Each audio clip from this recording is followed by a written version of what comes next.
Hello Libra, and welcome to your weekly reading. I'm Empress Rose. This is a general reading, so take what works for you, leave what doesn't. Also, if you are not already, check your sun, moon, rising, and Venus for other tidbits of information and insight into what might be going on in your life right now. And as usual, these cards have been pre-shuffled, prepared, prayed over, smudged, the whole thing. I just don't do it on camera because I'm super private about that kind of thing. So, all right, so we're going to start with this Oracle Mystical Moments deck to give us an intuitive vibe of where we're going with your reading, Libra. Okay. What's a message for Libra? What does Libra need to hear this cycle? Okay. All right, 3 cards. Oh, shit. I hate this card. I want it to be fun, and it's never fun. It's crapola, but there's a lot of really cool things here too. So here we have the art of seduction.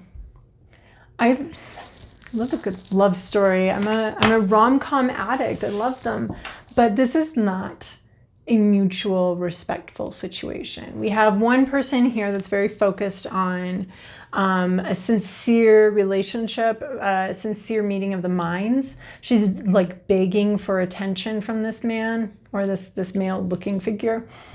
And he's just here for a good time. And he's not very sincere about the situation. So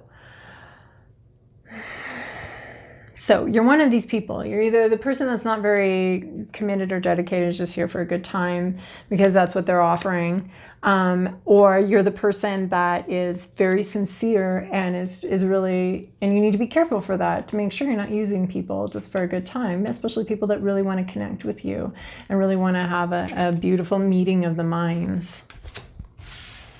I do like that she's holding this miniature like rose or carnation in her hand.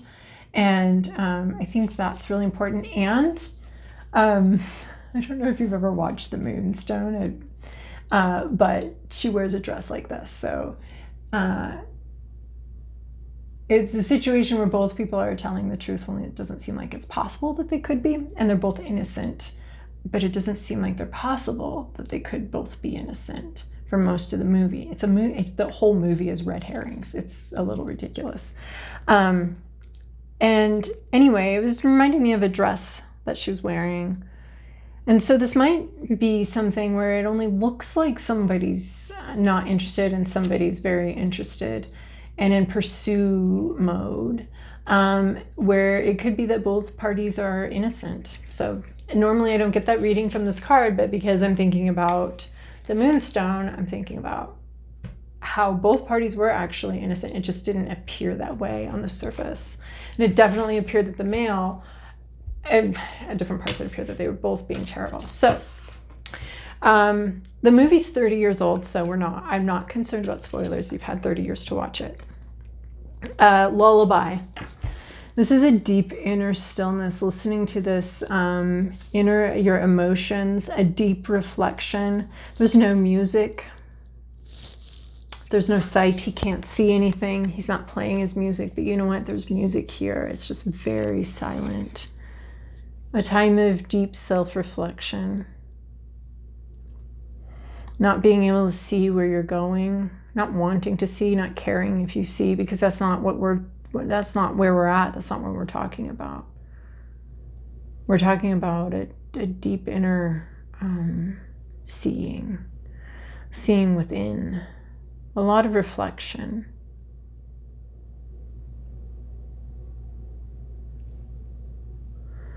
There's a masculine figure with a lot on his mind right now.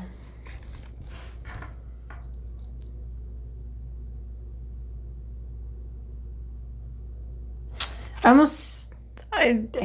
almost see this this cello as a female figure that's deeply emotional and reflective. He's not playing her though.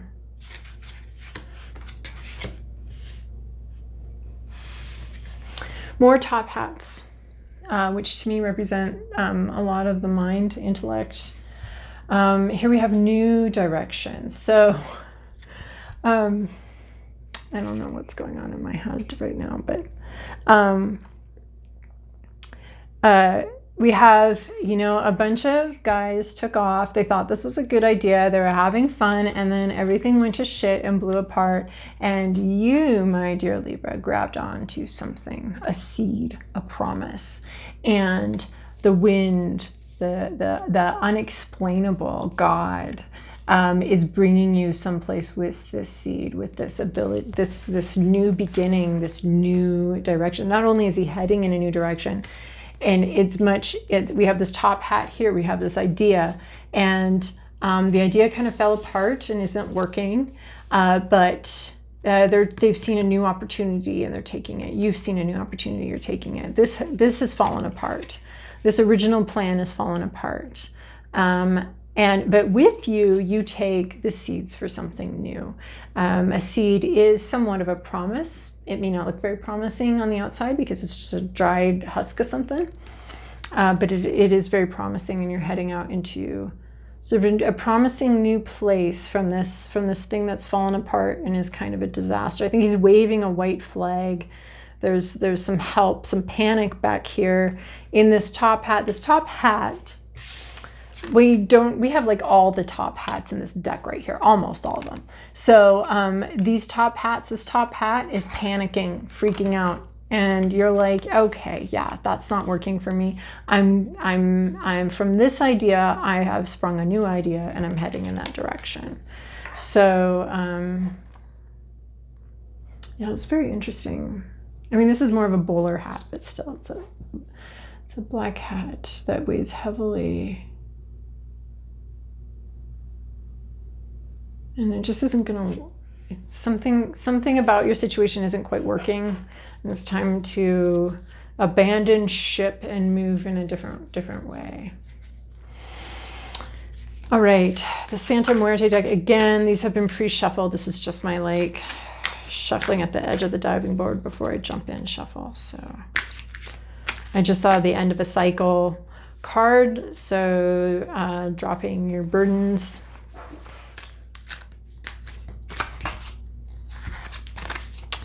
All right. Okay, Libra, this is your past, this is your present, your inner landscape. What's at issue? Your environment, your to-do list, your possible outcome. In your recent past, you have the Star card. You have some sort of fame or fortune, but also a deep emotional grounding, this similar lake that we're seeing here. So this deep emotional place that you're sort of marinating in. But there's a lot of clarity there. In fact, there's almost more clarity below the surface than there is above. The above is darker, more barren, but you do have sort of this divine light shining on you. Maybe this was a new idea, a new direction, a new idea here, something, there's something flowing. Your emotional space has a lot of flow, a lot of growth. There's just a lot of growth and clarity in the feelings and the emotions. And so this is the sort of wish upon a star. So this can be wish fulfillment. This can be something that you wanted to happen. This can also be some level of fame and fortune. This star, is shining on her lucky star. So in your recent past, you've had some good luck. You've made some progress, some emotional progress, that kind of thing. In your present situation, you have a lot of positive movement, sort of charging forward energy. Some of this can be around communication, around inspiration, a lot of ideas coming at you, a lot of inspiration, a lot of really positive success. I was just looking deeper into this card recently, and just like so much success and flow and forward movement. It's just charging forward. This is a really great. So if you're having like a little bit of fame, it's just increasing and building, which is so funny because it's so different from the vibe I'm getting off of this card, this lullaby card. but it's not, it is similar to the vibe. Like we've had some inspiration, we've had some idea, a little bit of taste of something, and now we're just flying off with it. So this is a sort of flying off with it card. Like you go, you're gonna get it, you're gonna win. Okay, and then you've got on your inner landscape, you have the Wheel of Fortune. So if this were any other place, I'd be talking about things outside our control. There might be some shifts going on inside of you that are not in your control. You have this harvesting.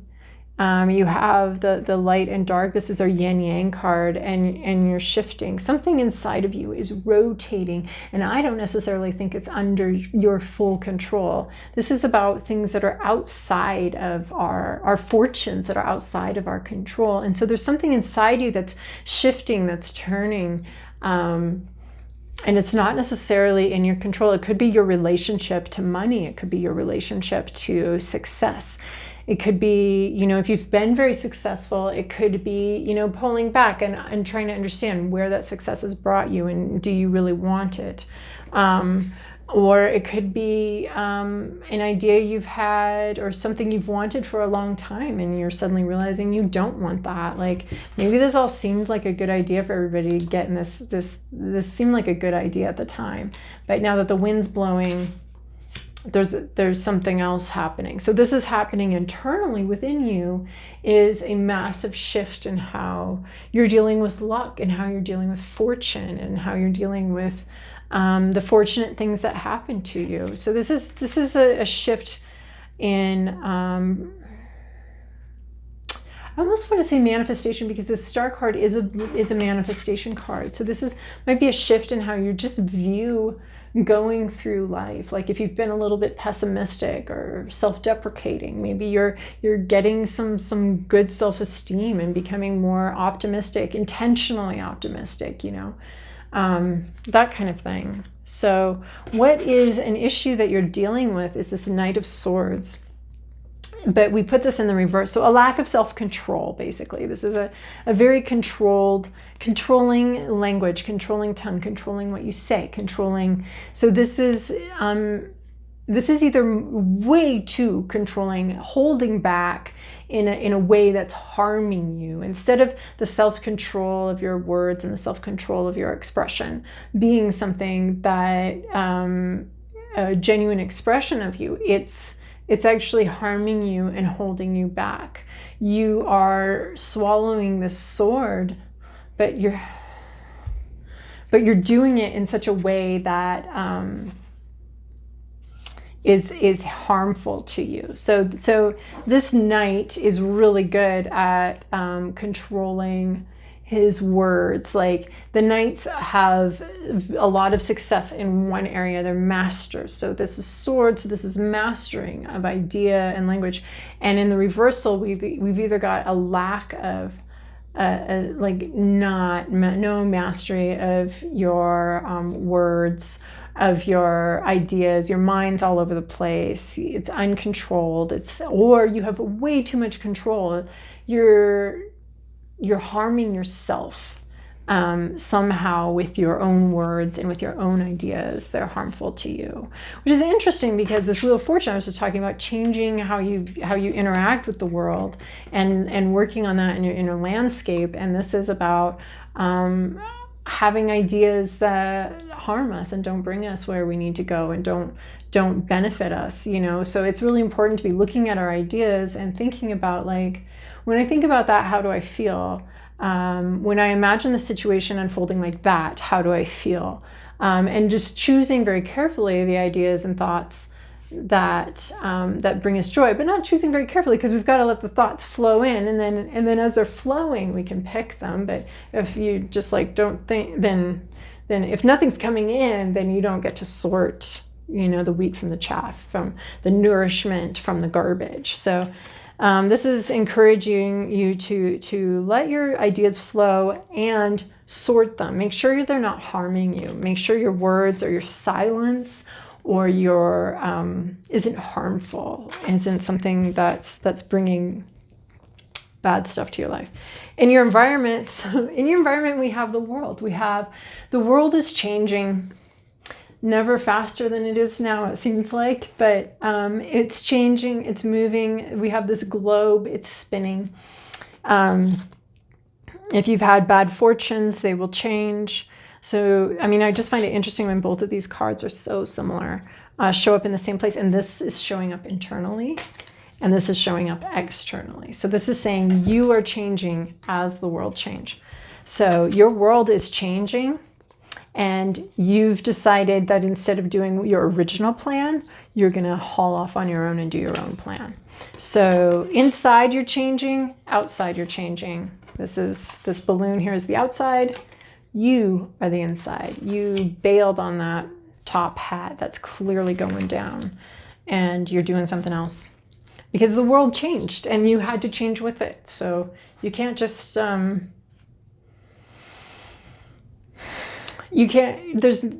the world changes, we all have to change with it. And if you don't, if you're overly controlling, if you're not changing with the world and with the circumstances around you, you're going to harm yourself. So I think that's why we all have a little natural fear of change, because when that changes out there, this has to change in here, and I just got comfortable with this and I'm happy with this and this feels good to me. But when the whole world is changing, we all have to change with it.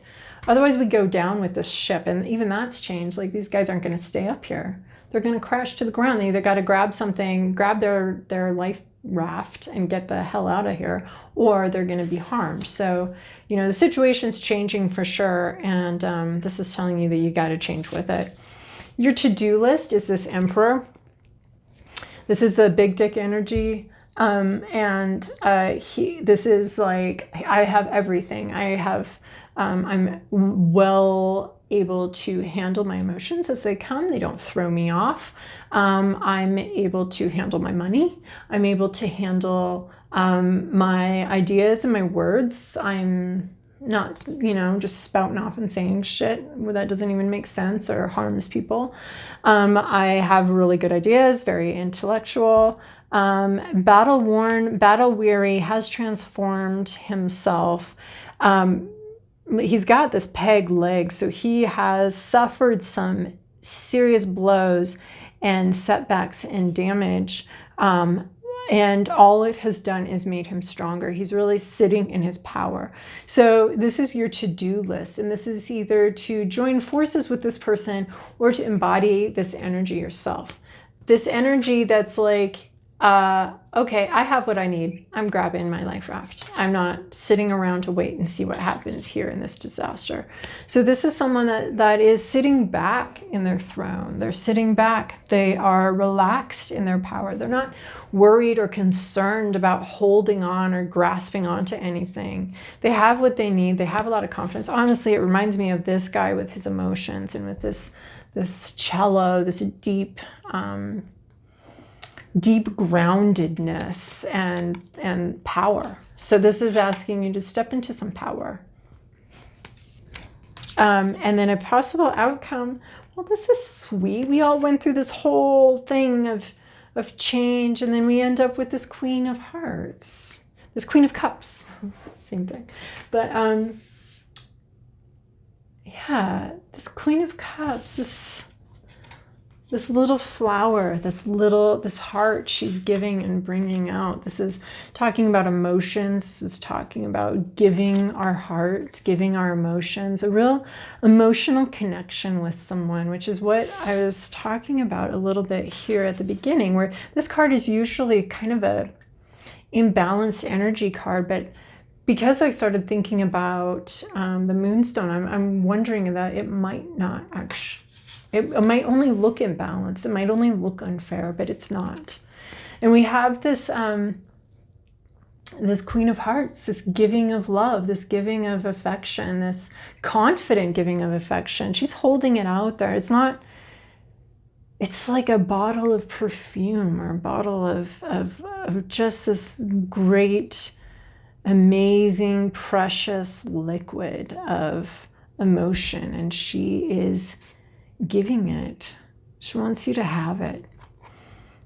So someone is either going to be giving you a deeply emotional communication, their heart, or you're going to be deciding that you can do that you feel powerful enough and strong enough to be able to make a gift like this. Because the best way to give this love is from a place of strength, from a place of self-possession, from a place where we're not needing anything. Obviously, we need our relationships to be equal and reciprocal, but this is a place of, this is giving, not because we're desperate, not because we're insecure, not because we need some affection to make ourselves feel like we're worthy. This is knowing that you're worthy and giving that love from that place of power and that place of strength, this place of power that you're coming into. You're going to be able to give and receive love from this place. And so this represents, this court card and this possible outcome represents a person coming in. And I think it is a person giving you affection and giving you love. So anyway, hopefully, I hope that feels good to you and that you're able to receive that affection and that love. That it's among equals. All right, Libra, thank you for tuning in again or watching this again. And again, I really do appreciate all of your likes, subscribes, and comments that really do help my baby channel grow and help give me feedback on what you're getting out of this. And so just keep doing that and help these messages find more and more people. Thank you. I hope you have a wonderful week.